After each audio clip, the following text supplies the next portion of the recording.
खांद्यावरती मशाली ठेवून आपण उद्याच्या समृद्ध भारताचं स्वप्न साकार करायला निघालेलो आहोत. करिअर करिअर करिअर नावाचे गोंडस फॅड तुमच्या आणि माझ्या मनावरती आहे. तर या करिअर विषयी आपण चर्चा करणार आहोत. मला सगळ्यांना एक प्रश्न विचारायचा आहे की आपण सगळेजण एका एज्युकेशन सिस्टीमच्या माध्यमातून आपण आपलं करिअर करण्याचा प्रयत्न करत आहोत. गेल्या अनेक वर्षांपासून आपण शिक्षणाच्या प्रक्रियेतनं जात आहोत. हे शिक्षण म्हणजे नेमकं तरी काय? शिक्षणाची जर व्याख्या करायला लावली तर तुम्ही शिक्षणाची काय व्याख्या कराल?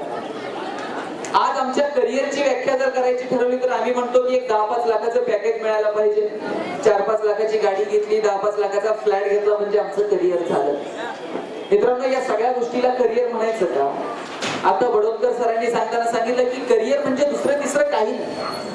ज्या गोष्टीत काम करून आम्हाला आनंद मिळेल, मान सन्मान मिळेल आणि त्याच्याबरोबर उदरनिर्वाहापुरता पैसा मिळेल, या गोष्टीला आम्ही करिअर म्हणायचं.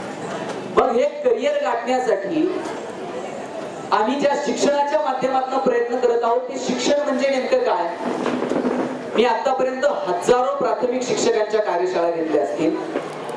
मी नेहमी शिक्षकांना विचारायचो की शिक्षण म्हणजे काय? इथं जर डीएड झालेलं कोणी असेल तर ते लगेच सांगतील की परिवर्तनातला बदल म्हणजे शिक्षण, व्यक्तिमत्वाचा विकास म्हणजे शिक्षण.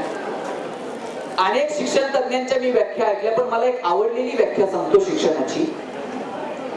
कर्मवीर भाऊराव पाटील म्हणत असतात, वर्गातलं शिकवलेलं विसरल्यानंतर पोराच्या टाळक्यात जे उरतं त्याला शिक्षण म्हणायचं असतं. ही भाऊराव पाटलांनी केलेली व्याख्या.